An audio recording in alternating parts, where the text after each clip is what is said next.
Welcome back to Between Takes.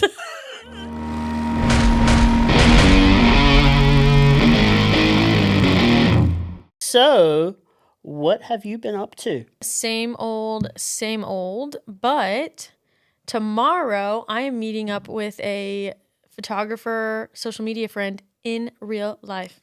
You were excited to tell me that you made a friend.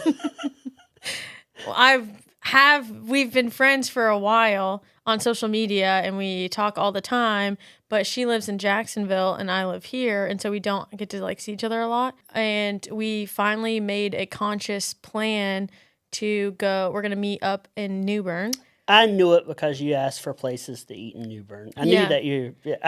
Silly me, I was like, maybe she's got a date in New Bern. No, that's absolutely insane. No. Sorry to say it. Not going on a date. Well, I'm going on a friend date. Yeah, I'm going on a photographer date. We're gonna meet. We're gonna go to lunch. We're gonna go plant shopping and thrifting. And we've decided, she's met your best friend. Right. And we decided to bring our cameras and stuff, and we're gonna try to make some content. And yeah, so I'm very excited. And by the time this comes out, we'll have already done it. So I'm excited for you because I've talked with her a little bit over the DM stuff about the studio.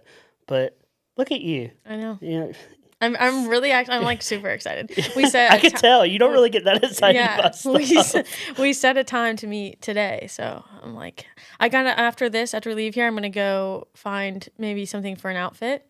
Yeah. So keep everybody posted on that. But yeah, I just think I'm excited too because I've been making a conscious effort to make social media friends with creators or creatives. I don't know. People on the internet say that it is telling if you use the word creatives, what kind of photographer you are or whatever. But I do both. And I hate saying photographer, videographer every time I'm talking about myself. So that's why I feel like creative encompasses the fact that I do all kinds of media. Yeah. No, I think you're true. And I don't like the term content creator, even though it's kind of what we do. Yeah, but I'm not when I hear content creator, I'm thinking influencer. I think of Mr. Beast. Yeah, or yeah. like a YouTube person. Yeah. And I'm not a content creator. I feel like when you say creative, then it's the people that are making the shots and the art and the whatever. I'm not trying to sit in front of the camera and influence you or sell you stuff, I guess but even though that is what I kind of what you do. I do that. So, but it's for other creatives. So maybe I'm doing both, but I've been trying to make a conscious effort to make more friends on the internet that do what I do. And her and I connected over social media quite a while ago. And have always sent stuff back and forth and chatted and kind of bounced off each other and everything. We're finally making plans to go hang out in person, in real life, and I'm really excited. Well, I'm excited for you. Thanks. Big news for you. I think making friends especially because we talked about last week, how important marketing yourself on on social media can be.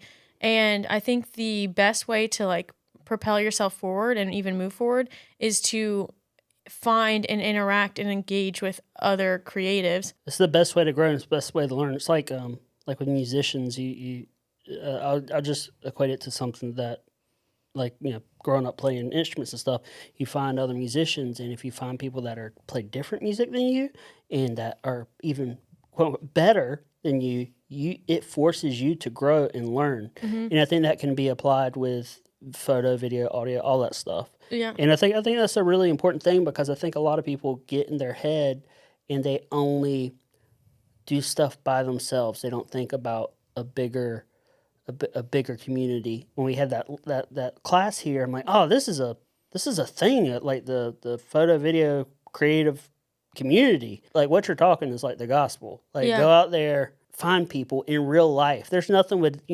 chatting over Instagram messaging and stuff, but taking it real life, I think, is the next step. And get your name out there. And there's just so many benefits to doing that. Yeah, and I think people kind of get stuck. They're like, okay, I want to do concert photography, videography. I'm going to follow all of my favorite musicians and all the musicians around here, and I'm going to like their stuff and do whatever. Yes, follow those people, keep track of what they're going. Because I've even gotten gigs from interacting with musicians on social media, I have. But as far as pushing the reach of your content, if you're making content that is geared towards your art and your work and how you're creating stuff and how you're doing the work and how you've got to where you are and how life is and what you're doing, then you really actually need to be following and engaging with people who are doing not necessarily the same exact thing as you, but in the same vague industry, so that you're engaging with people who would see your content and understand the value in it and be able to further whatever conversation you're starting through the content. I mean, we talked about this last week as well, where I didn't have any friends that were doing what I was doing, and the internet is where I have found so many people here locally and even all over the place. Like, I have friends where I'm like, whenever I am in a different state, I'm like, I can reach out and be like, that's cool. You want to, get a cup of coffee, or like, I'm finally in this area, or same for them, or if they were ever in North Carolina, they can message me and stuff. And I think that's been my favorite thing. That's you about like social media and stuff, is finding people everywhere that are like doing what I'm doing and enjoy what I enjoy. On the note of like social media, still going on that, I had someone reach out to me recently. She is an aspiring concert photographer. Okay. So it was a really nice paragraph she sent. She'd seen my page and she liked my photos whenever, and she was asking me where to start. She wanted to be doing like what I'm doing, and she's like, how do I even like step out of my house and like do that? And so I was curious. I'll tell you what I told her, but I was also curious, like, if someone sent a message like that to you, like, what would you say to them? Okay. All right. I like this. I told her, I'm not sure exactly where she lives, but I was like, in big cities, you're kind of gifted with a lot easier opportunity to kind of get in with some sort of publication and get into those bigger shows and stuff. I was like, I am in a town I've got local music venues, but they're very small and they're playing local artists and stuff. And I was like, I just was reaching out to those artists and was like, do you mind if I take some photos at your show for free? And I'll give you anything that turns out. And obviously they're saying yes, to that. And I was going, and I basically over and over was just practicing what worked and what didn't, why it didn't work. And anything that did show up or turn out, I was giving to them, and they were using and crediting to me. And I was doing that to build a portfolio. And I basically did that until I was comfortable and confident in my skill, that I knew what I was doing and was consistently producing quality product. And then bands were actually reaching out to me and asking me to do work. That's when I started charging. And I was like, and I, told her I'm self-taught. So I was like, I did that trial and error. And then I was YouTubing everything and doing my own research. And when I put that all together, it just built, and it took time, but I just kept doing it. But I basically just started with anybody who would let me get in front of them with a camera and let it turn into what it is. But what would you? I mean, I would say something along the same lines. You know how I am about like getting out, messing up, and learning from it. I would say, are we talking about if they came to me and they were wanting to do concert stuff? No, I mean, I'm saying I feel like if people were reaching out to you, it would be, honestly, it could be anything. You do everything. Yeah. But even if they were just asking you like how to even get started in like the videography space, like what would... Okay. Here's my answer. So this is what it comes down to. If you have a phone, you have a camera that's capable of shooting really good video and really good photo to a certain extent. I know that could start World War III in the comment section, but whatever. But you get what I'm saying. There's like this old man saying, it's like, the best camera there is the one you have. And which to an extent, I totally agree. Yeah. But okay, so you have that gift at the start. If you got a phone that's an iPhone above an 8, you have a decent camera, right? And you can manipulate the settings. Exactly. And there's apps like the Blackmagic app, and there are all kinds of stuff. But that's like even more in the weeds than I need to get. I say if you got a phone, you've got a camera that's capable of producing images that are pleasing. All right, so here's the part that I think separates the people that will get out there and do it. You have to get out of your comfort zone, and I'll use like just video in general. If you want to figure out how to make money doing video stuff, take your phone, your camera, whatever, and go to a local business and say, hey, I'm learning video, I'm doing all this stuff. I would like to make a video for your business. And I'll do it for free, and you could have whatever. Very, very similar to like what you were doing. Yeah. And there's not really any business owner that I know that would be like, maybe they're busy or something that day, but most of the time they're like, yeah, what we got to lose? Yeah. And that forces you to have to communicate with people. And that's what I feel like a lot of younger people are a little intimidated by, is getting out and talking and not just being in your room. YouTube University, awesome tool.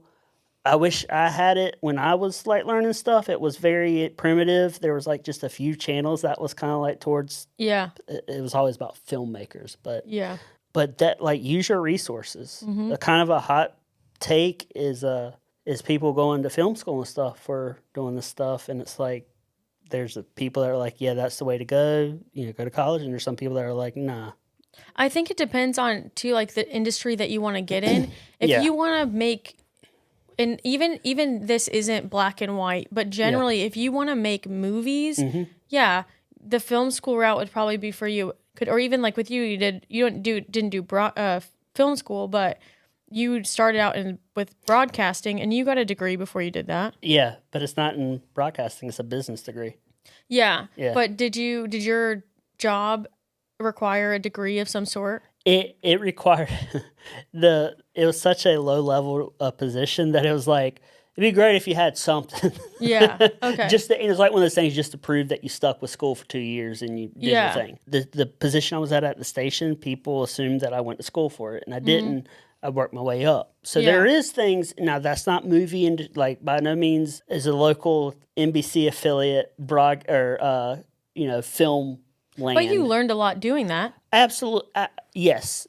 But you know what I also did was I learned how to communicate with a lot of people doing that. Yeah. And I honestly believe that like getting out and practicing your craft is like 60% of it. 40% is communication with other people who you're shooting, the people you're shooting for, etc. I would argue that how good your work isn't as important as your networking skills. You could say that in any aspect of the industry, but I feel like for mine especially, and like the music stuff, I get hired so much more not because I have the absolute best work in Eastern North Carolina. I do think I'm good at what I do. It's the first and only time you're ever going to hear me say that. I do think that I am good at it. I don't think I'm the best. Like, I don't think I'm producing the best work out of everyone, but I get told so much that it's the relationship that I form with all the different musicians and even the venues and stuff on social media and out of social media that keeps people coming back and working with me. And it helps that I am producing quality work. Yeah. But the reason I'm maintaining clients is because of how I value those relationships. You become, and I use this term, their guy. Yeah. Obviously, you're a girl. Yes. But you become exactly I've got my person. Yes. And that really is, they'll pick somebody, they'll pick you time after time because they're comfortable working with you. Yes. And that's huge. Yes, everybody wants that. Even like the smaller musicians, they're trying to grow and stuff. If they can have just a person that they consistently go to and like they're comfortable with, and just like we do, we want to be working with the same people that we enjoy working with. It goes both ways. Also, on top of that, I feel like the quickest way I have gained new clients and grown beyond where just, Greenville, North Carolina, is word of mouth from the musicians. Absolutely. And even venues. I've had people from venues recommending me to musicians playing at their venues. Like my relationships with actual human beings, and them telling people about me and to reach out to me and ask me to work with them, that has gotten me so much work. And that's not just the music thing. That's everything. That word of mouth for what we do is huge. Locally, if you want to work locally. Almost all my clients are word of mouth. Yeah, I have gotten clients from social media. I would say that my biggest clients have come from social media. The work that's like keeping my lights on is word of mouth work. So like the consistent work that I'm getting over and over is always from word of mouth. I would say that building and maintaining relationships with clients is more important than if you're the best in the area. All right, I got a question for you. Going back to, let's say somebody's listening that is that beginning photographer, videographer that wants to get into the music scene. After they send a message to whoever it is that they, whatever band, artist, whatever, and they say, yes, I'm playing at the Buck Friday night, whatever. What's the next move for that person to do? Like, okay, I'll tell you what I would do. Like, if I would get there a little early before they start, I would find the band members, introduce myself, and, you know, like, hey, find out the boundaries of, like, hey, the way I shoot is I like this, I like staying over here, whatever.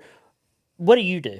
I wouldn't even wait until day of. I would reach out to them on social media before and talk to them before and kind of tell them what I was trying to do and, you know, get in what they could expect.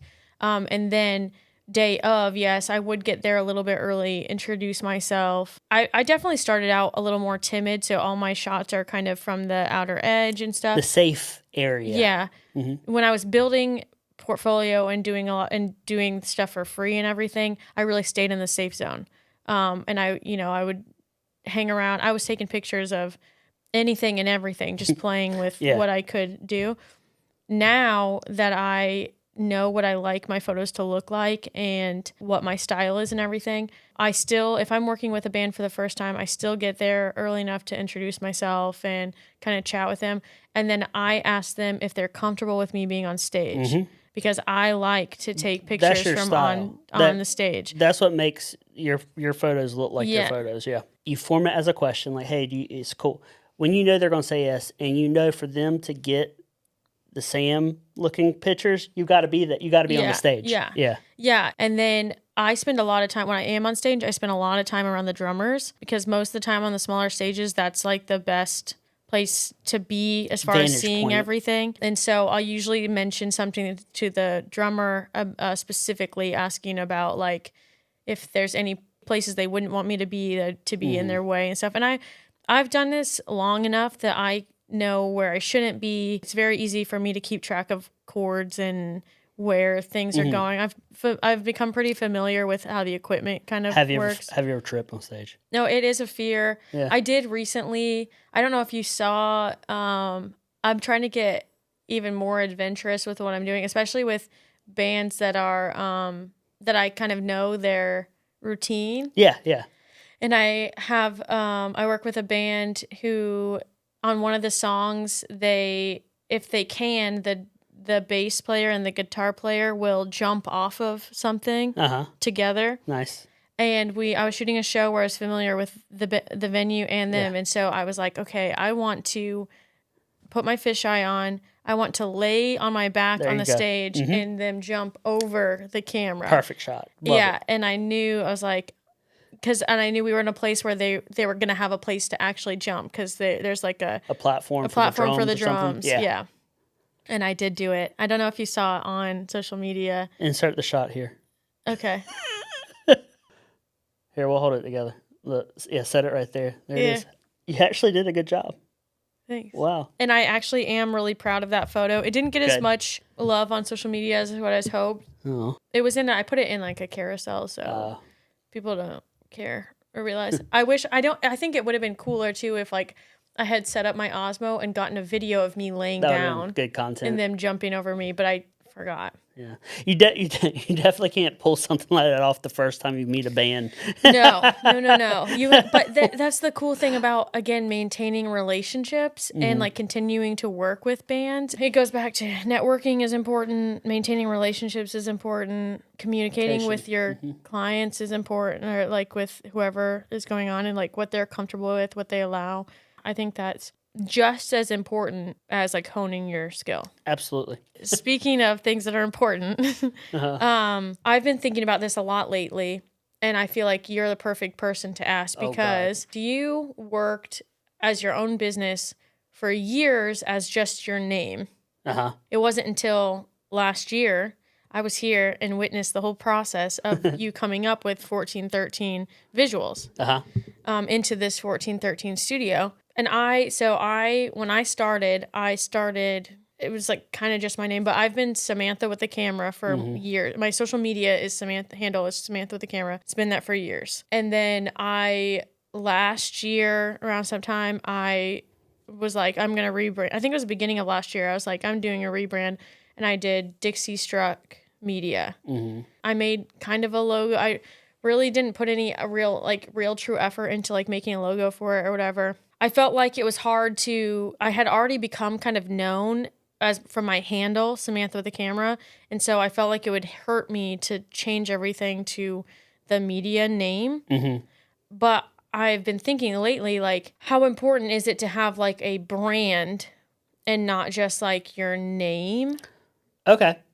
So this is my take on it. Okay. And there's probably people that would disagree with me, and maybe they have really good reasons why I'm wrong. But this is nobody cares. Okay. Yeah, they can all shut up. Yeah. The reason I went from going off my name to a thing is that I was doing so many things that a lot of things that I did required more people than just me. Okay. And like live streaming, you helped me run a live camera. Like, I want people to think of everything I do as a brand and not just Josh Potter. Yeah.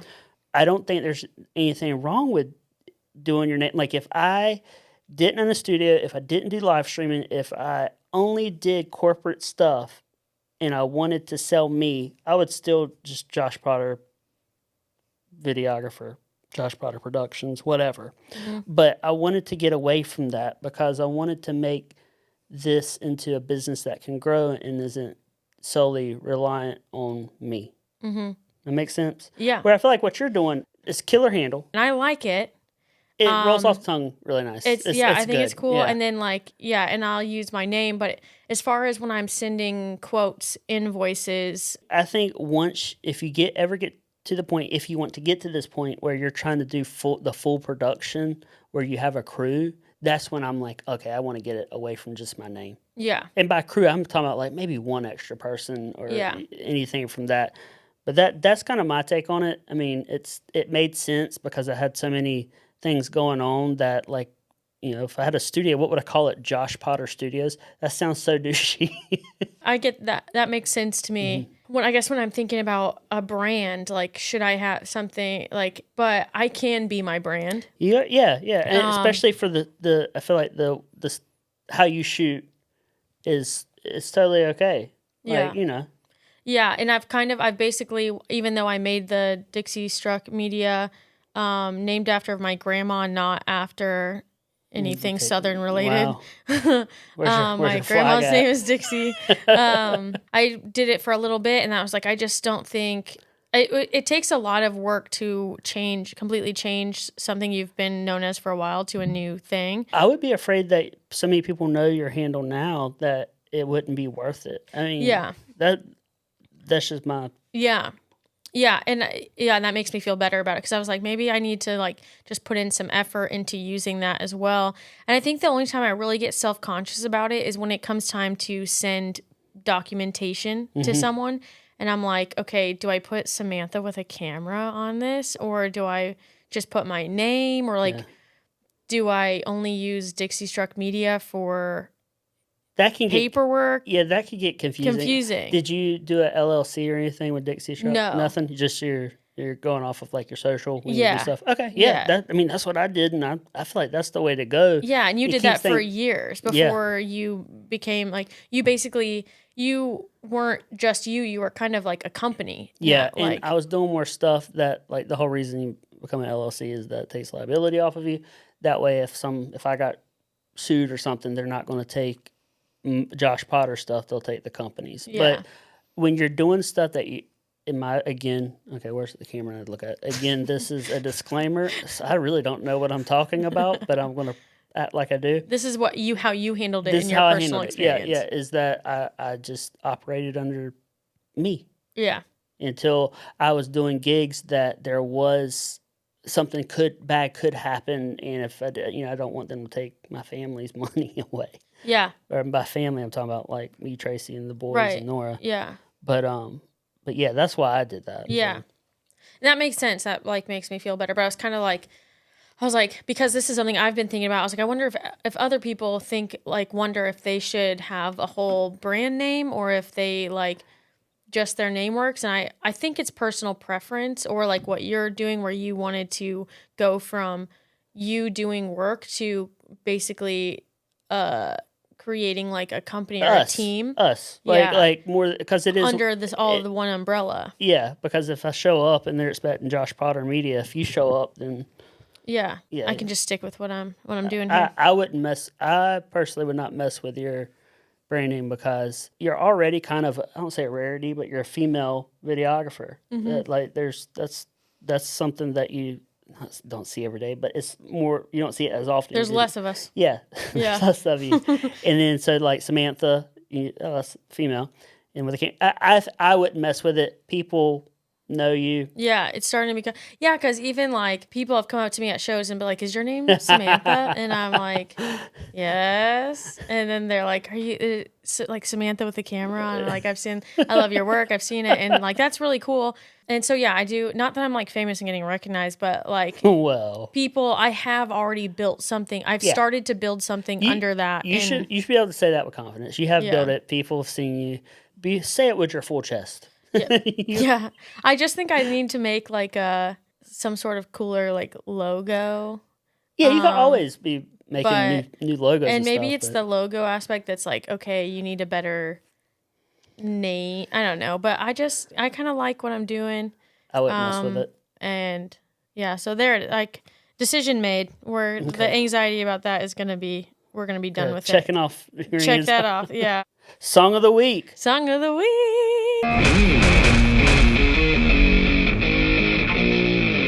All right, Sam. Me first? You first. Okay. It's International Women's Month. So we're talking about women, or at least I am. And my song of the week is Easy Tiger by Shelby Stone. Shelby Stone is she's a growing artist. I saw her for the first time in Oklahoma.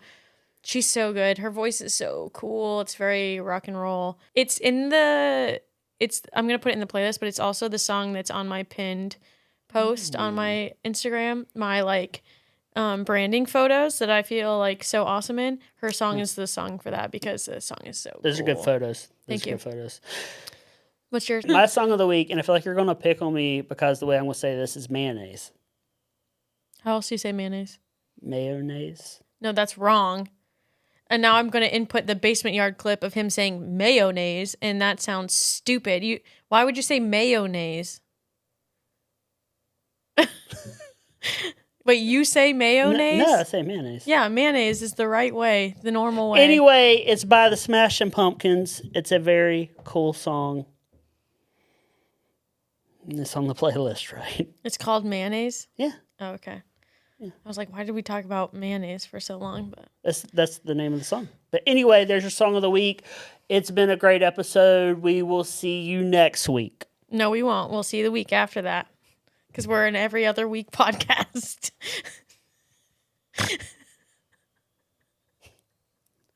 Idiot. Doesn't even know when our podcast comes out. He doesn't. He just waits until I text him, like, can we record this day? You're right. You're 100% correct. You know what? It's working better for us than the last time we were doing this podcast. Yeah, I gotta